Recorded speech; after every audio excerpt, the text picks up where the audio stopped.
In 1941, the Battle of the Atlantic was not being fought with emotions, it was being fought with mathematics. The man in charge of the German U-boat fleet, Admiral Karl Donitz, was a cold, calculating tactician. He looked at the war as a simple equation of tonnage. Great Britain was an island nation. It relied on imports for food, fuel, and raw materials. Donitz calculated that Britain needed a certain amount of tonnage arriving every month just to survive. If his U-boats could sink ships faster than the Allies could build them, Britain would starve. It was inevitable. His tonnage-walled logic was ruthless. He didn't care what the ships were carrying. He just cared about the numbers. Sink the ships, he told his captains. It doesn't matter where or how. Just sink them. In the early years of the war, the math was winning. German shipyards were producing high-tech Type 7 U-boats. These were the Grey Wolves. They were sophisticated predators, hunting in wolf packs. The Allied shipyards, particularly in Britain, were overwhelmed. They were building ships the old-fashioned way, slowly, rivet by rivet.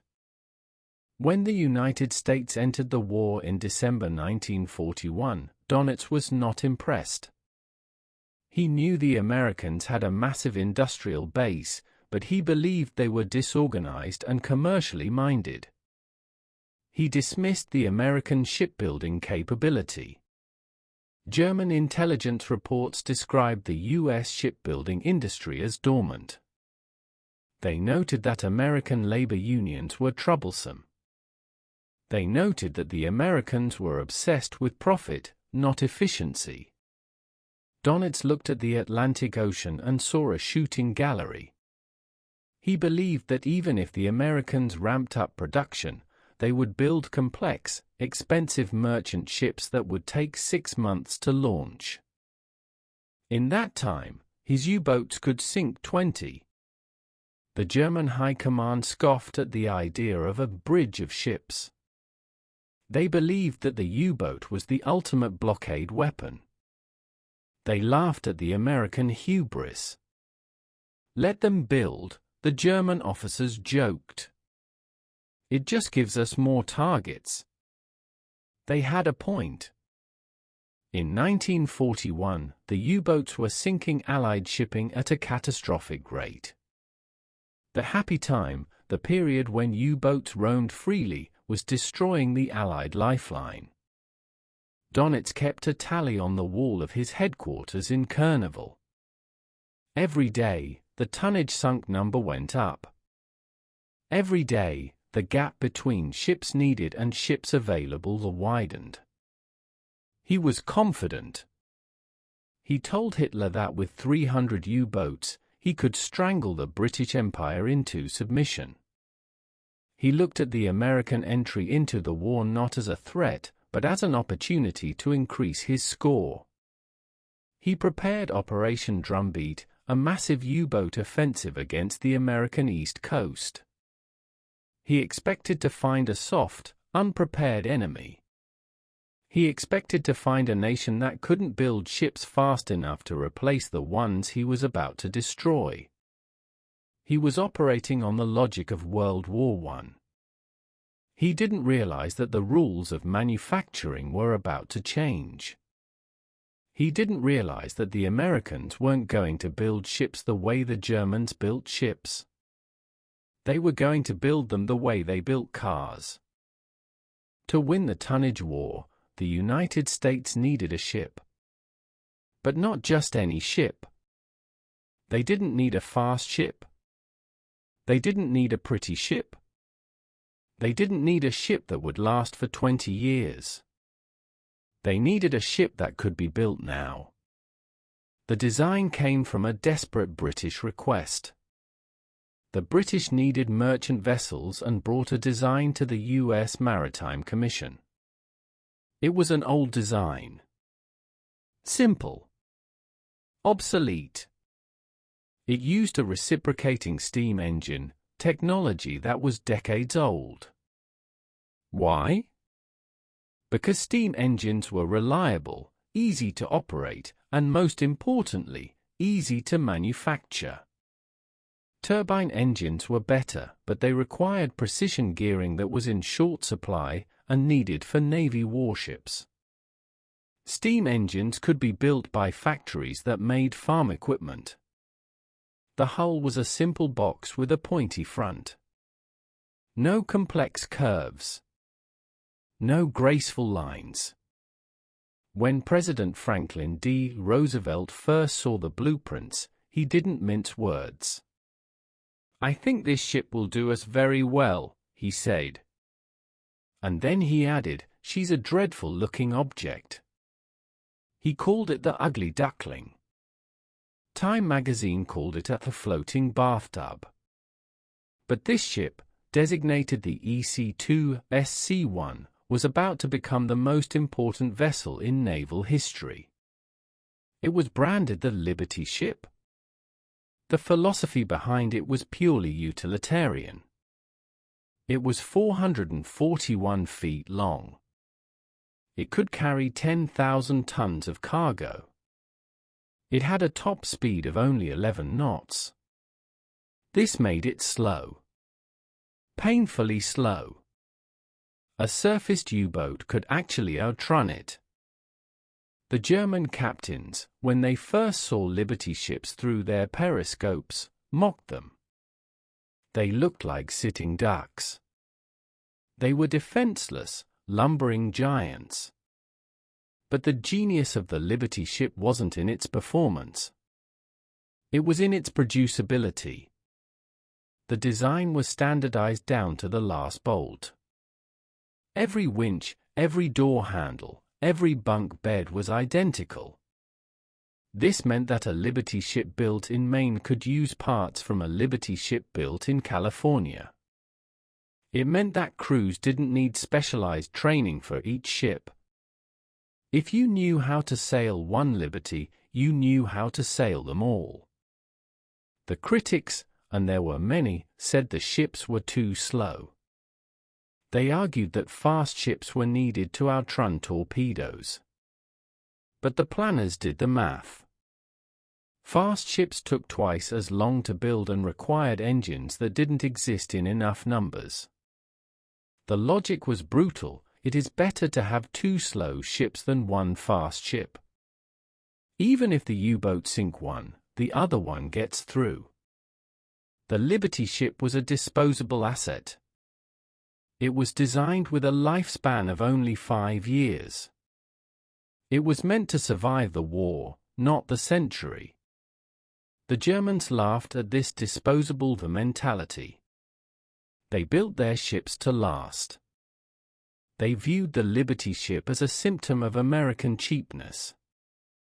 They didn't understand that in a war of attrition, good enough is the enemy of perfect. And the Liberty ship was exactly good enough to carry the weight of the world. To build the fleet, the U.S. government turned to an unlikely savior. Henry J. Kaiser. Kaiser wasn't a shipbuilder. He was a construction magnate. He had built the Hoover Dam and the Grand Gully Dam. He knew nothing about the traditions of the sea. And that was his greatest strength. The traditional shipbuilders told the Navy that a ship took 6 months to build. It required skilled craftsmen. It required a slipway where the keel was laid, and the ship grew slowly, piece by piece. Kaiser looked at that process and said it was nonsense. He applied the logic of the Ford assembly line to the shipyard. He realized that the bottleneck was the slipway. A ship sitting on the slipway was taking up valuable real estate. His solution: prefabrication. Don't build the ship on the slipway. Build the ship in sections, massive chunks of steel weighing tons, all over the shipyard. Build the bow in one area. Build the deckhouse in another. Build the engine room in another. Then use massive cranes to lift these giant puzzle pieces onto the slipway and weld them together. This revolutionized the industry. Suddenly, thousands of workers could work on the same ship at the same time, without getting in each other's way. Kaiser built massive new shipyards in Richmond, California, and Portland, Oregon. He didn't hire shipwrights. There weren't enough of them. He hired farmers, housewives, waitresses, and car mechanics. He hired women. The famous Rosie the Riveter was often actually Wendy the Welder in the Kaiser yards. He de-skilled the work. You didn't need to know how to build a ship. You just needed to know how to weld seam A to seam B. It was a factory, not a dockyard. The pace was frantic. Work went on 24 hours a day, 7 days a week, under floodlights. Kaiser provided healthcare, childcare, and housing for his workers to keep them on the line. The Germans had mocked the American unions and labor issues. They didn't anticipate a workforce motivated by patriotism and high wages, led by a man who treated impossible deadlines as mere suggestions. Kaiser famously said, "I can build a ship faster than a U-boat can sink one." The German admirals thought this was propaganda. They believed that the complexity of a ship defied mass production. You can mass-produce a tank, they thought, but a 10,000-ton ocean-going vessel? Impossible. They viewed shipbuilding as an art form. Kaiser viewed it as a construction project. He was pouring ships like he poured concrete. And the speed at which these ships began to hit the water stunned the world. The German intelligence officers looking at aerial reconnaissance photos of the Kaiser yards couldn't believe their eyes.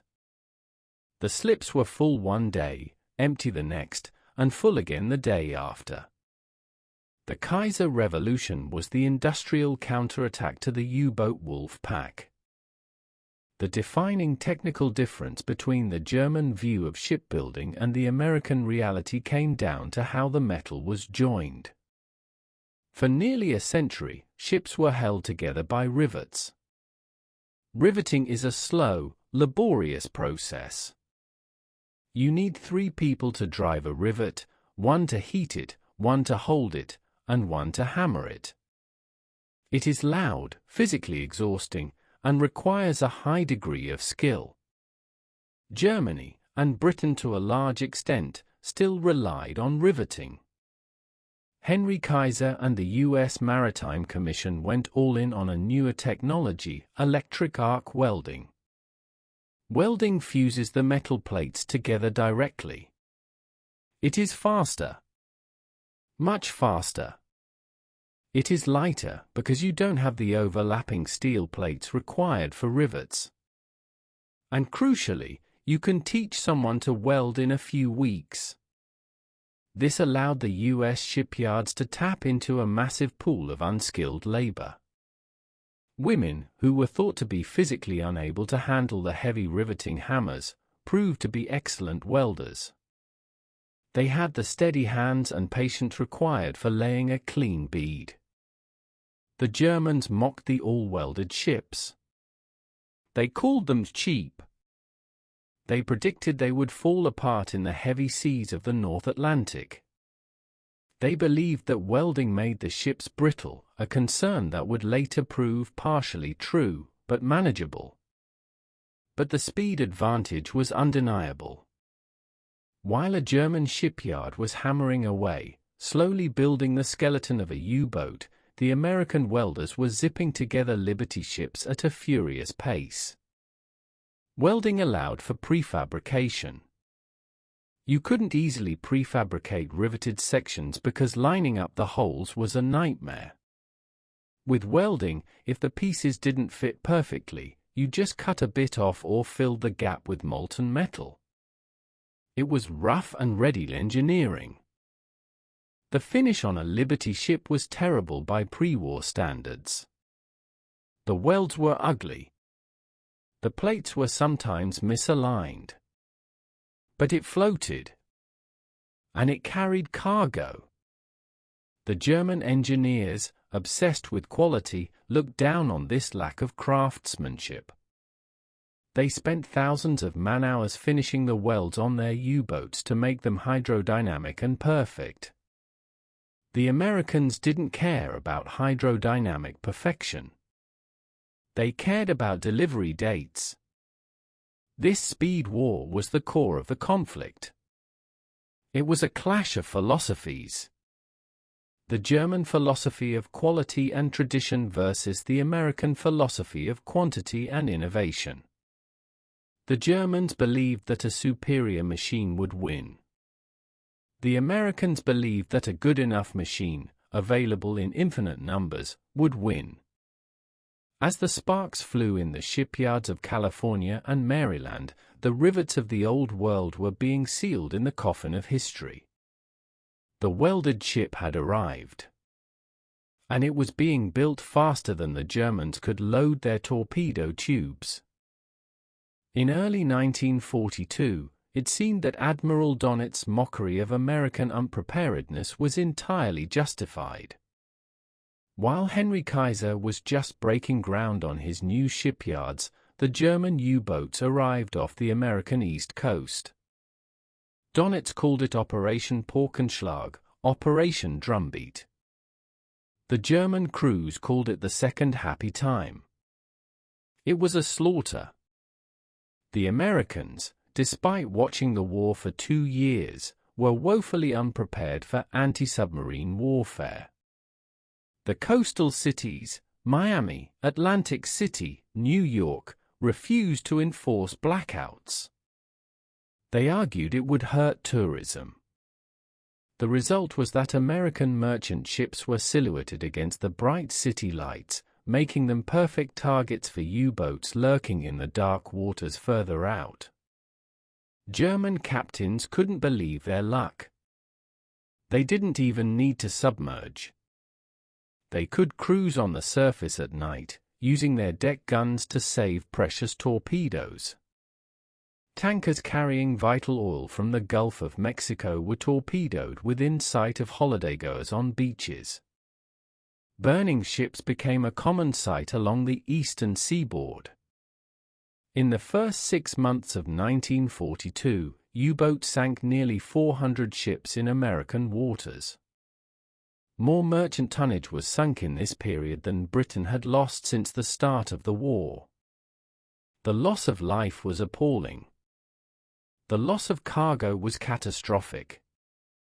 In Berlin, the propaganda machine went into overdrive. They trumpeted the weakness of the plutocratic Americans. German officers laughed at the incompetence of the U.S. Navy. Donitz's calculations looked better than ever. The sinking rate was skyrocketing, and the building rate was still flat. The Liberty ship program was just getting started, and the first few ships were suffering from teething problems. It was taking an average of 240 days to build the first ones. At that rate, the war would be lost before the American industrial machine even warmed up.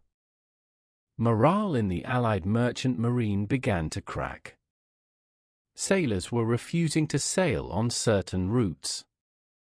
It was suicide. The Germans felt they had the Americans terrified. They believed they could bleed the U.S. merchant fleet dry before it could ever become a factor in Europe. They were winning the tonnage war. The Atlantic was becoming a German lake. But this slaughter had an unintended consequence. It shocked America out of its complacency. The burning tankers were a wake-up call. Blackouts were enforced. Convoys were organized. And in the shipyards, the pressure to build faster became intense. The Germans were laughing at the current state of affairs. They didn't see the resolve that was hardening behind the scenes. They were kicking a giant that was just beginning to stand up. By the autumn of 1942, the shipyards were running, but the public perception was still grim. The sinkings were still outpacing construction. Henry Kaiser knew that morale was a weapon of war. He needed a stunt.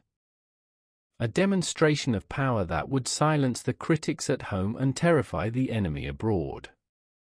He decided to break the world record for shipbuilding. The target was the SS Robert E. Peary, a Liberty ship scheduled to be built at the Richmond shipyard in California. Kaiser's team spent weeks planning every single movement. It was choreographed like a ballet of steel. Every piece of the ship was prefabricated and laid out in the exact order it would be needed. On Sunday, November 8, 1942, at 12:01 a.m., the keel was laid. The clock started ticking. Thousands of workers swarmed the slipway. Welders worked in teams, their arc lights turning night into day. Cranes dropped massive deck sections into place minutes after the hull sections below them were welded shut. Painters were painting the bow while welders were still working on the stern. The speed was blinding. In 24 hours, the entire hull was taking shape. By 48 hours, the engines were being lowered in. The German intelligence officers reading the reports couldn't believe it. They assumed it was American propaganda. A lie? No one could build a 10,000-ton ship in days. It was physically impossible. But on Thursday, November 12, just 4 days, 15 hours, and 29 minutes after the keel was laid, the SS Robert E. Peary was launched. It wasn't fully fitted out. It took another few days to get it ready for sea, but it floated. The newsreel footage went around the world. It was a colossal propaganda victory. It showed that the sleeping giant was fully awake. The 4-day ship was a stunt. The average build time eventually settled around 42 days, which was still miraculous compared to the pre-war average of 6 months. But it broke the psychological back of the U-boat threat. Admiral Donitz, looking at his charts, realized the terrifying truth. If the Americans could build a ship in 4 days, his entire strategy was doomed.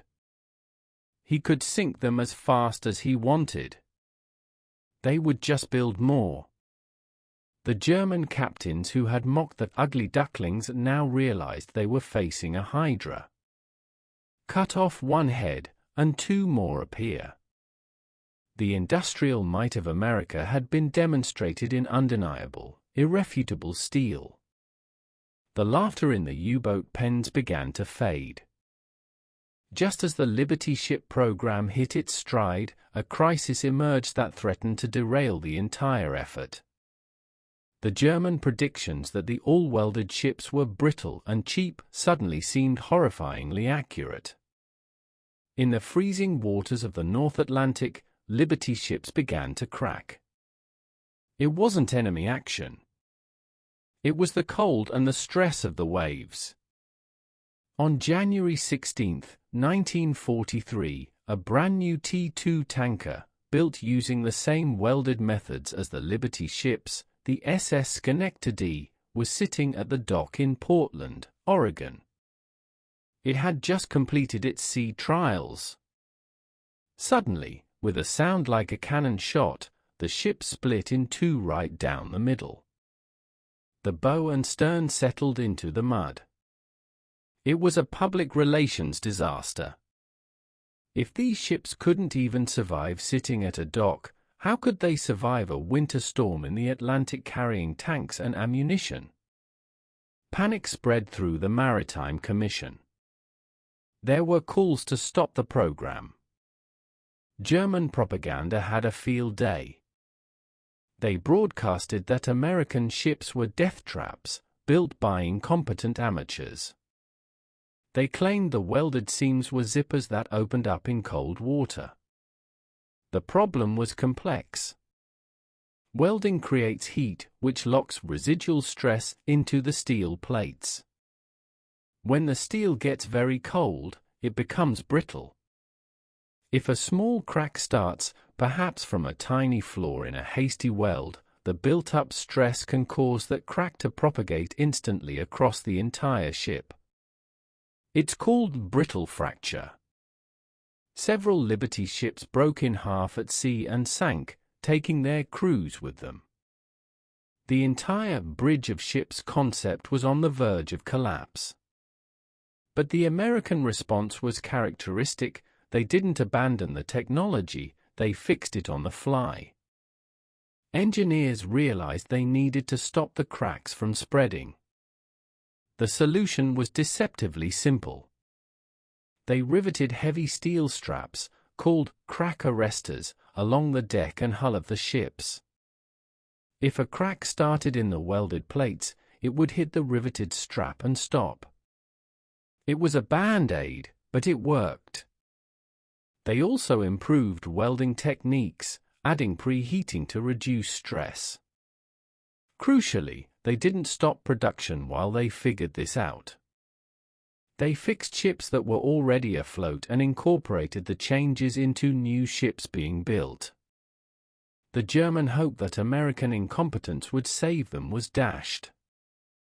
The Liberty ships were flawed, yes. They were ugly. They were uncomfortable. But they were fixable. And they kept sailing. The crisis passed, and the flow of cargo continued to grow. By mid-1943, the Battle of the Atlantic had turned decisively. Admiral Donit's mathematical equation had flipped upside down. The Germans were still sinking ships, dozens of them a month. But the American shipyards were now launching over 100 Liberty ships every single month. The ocean was flooding with tonnage.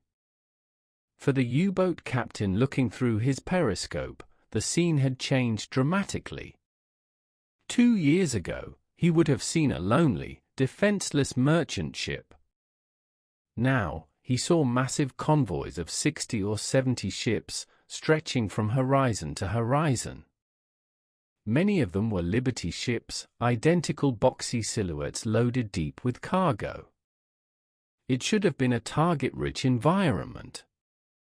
But the sheer number of ships was overwhelming. The U-boats couldn't carry enough torpedoes to make a dent in a convoy that size. And the convoys were no longer defenseless. The same mass production techniques used for Liberty ships were being applied to warships. Destroyer escorts, smaller, cheaper, faster to build destroyers, were flooding the Atlantic to protect the merchantman. The hunter had become the hunted. U-boat losses skyrocketed. In Black May of 1943, the Allies sank 41 U-boats. Donitz was losing crews faster than he could train them. He was losing U-boats faster than Germany could build them.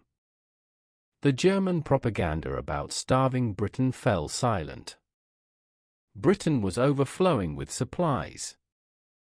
American tanks, planes, fuel, and food were piling up in English ports, preparing for the invasion of Europe. The German captains who had once laughed at American shipbuilding now viewed the endless procession of Liberty ships with a sense of dread. It was the physical manifestation of inevitable defeat. Every Liberty ship that sailed past them was a reminder that Germany had lost the industrial war. They realized that they could sink one ship, maybe two. But 10 more would take their place the next day. The wolf packs were starving, not for lack of targets, but because the prey had become too numerous and too dangerous to attack. The Atlantic had become an American highway, paved with the steel plates of thousands of ugly ducklings. By mid-1943, the air gap in the mid-Atlantic was the last sanctuary for the U-boats. German captains knew that Allied land-based patrol planes, Liberators and Sunderlands, could only fly so far from Britain or Canada. There was a massive strip of ocean in the middle where the U-boats could surface to recharge their batteries and hunt convoys without fear of attack from above. Admiral Donitz called it the Black Pit. But Henry Kaiser and the American industrial machine had a solution for that too. They took the hull of a merchant ship, slapped a flat flight deck on top of it, and called it a jeep carrier, escort carrier or CVE. These ships were small, slow, and unarmored. Sailors joked that CVE stood for combustible, vulnerable, expendable. But they were being built at the same frantic pace as the Liberty ships. Suddenly, that Black Pit was gone. The jeep carriers accompanied the convoys. They carried Wildcat fighters and Avenger torpedo bombers. For a U-boat crew, this was a nightmare. They would be stalking a convoy in the middle of the ocean, hundreds of miles from land, feeling safe on the surface. Suddenly, a plane would drop out of the clouds. The U-boat would dive, but the plane would drop homing torpedoes or depth charges. The hunter was being hunted from the sky in the one place he thought he was safe. One specific jeep carrier, the USS Bogue, became a legend. Her hunter-killer group sank 11 German U-boats and 2 Japanese submarines. The U-boats lost their tactical mobility. They were forced to stay submerged, moving slowly, draining their batteries. They couldn't maneuver to get ahead of the convoys. The jeep carrier was the final piece of the puzzle. It proved that you didn't need a massive, expensive fleet carrier to win a war. You just needed a flat deck and a few planes, multiplied by American mass production. The Germans had laughed at the cheap American ships. But those cheap ships were now closing the net around the Grey Wolves. While the escort carriers protected the convoys, the Liberty ships were doing the heavy lifting. The sheer volume of material moved across the Atlantic is almost impossible to visualize.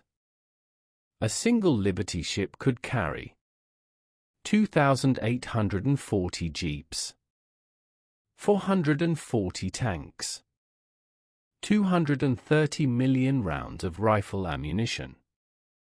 And there were 2,700 of them.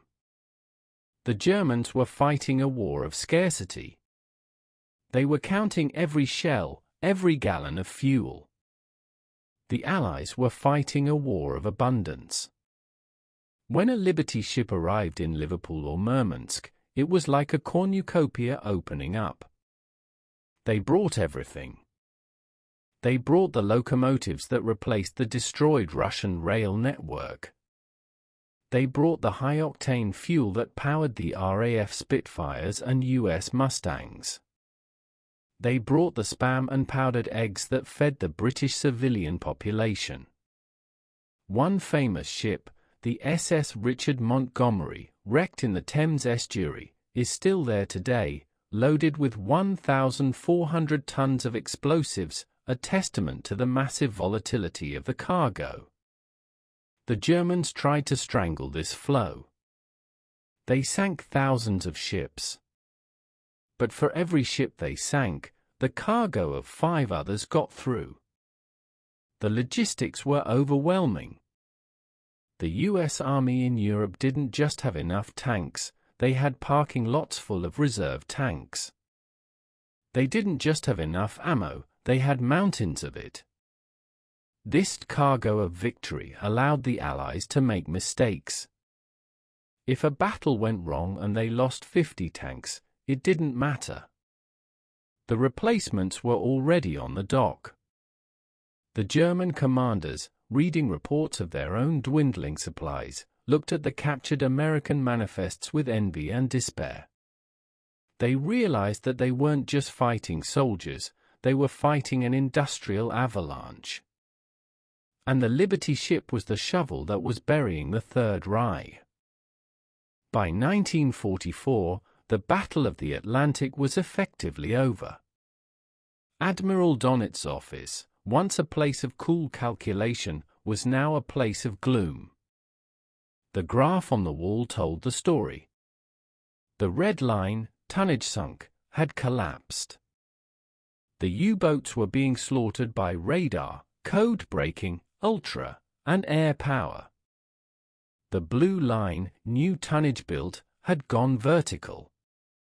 The United States was launching a new ship every single day. The math was undeniable. In 1942, the U-boats were sinking ships faster than they could be built. In 1944, the United States built more tonnage in a single month than the U-boats had sunk in the entire previous year. Donitz had lost the tonnage war. He had bet that quality could beat quantity. He had bet that the German warrior spirit could overcome the American assembly line. He was wrong. The U-boat arm had the highest casualty rate of any German service branch, 75%. 30,000 out of 40,000 U-boat sailors died. They died because they were sent out in obsolete boats to fight a war that was already mathematically lost. The German captains who had mocked the ugly ducklings were now at the bottom of the ocean, entombed in their iron coffins.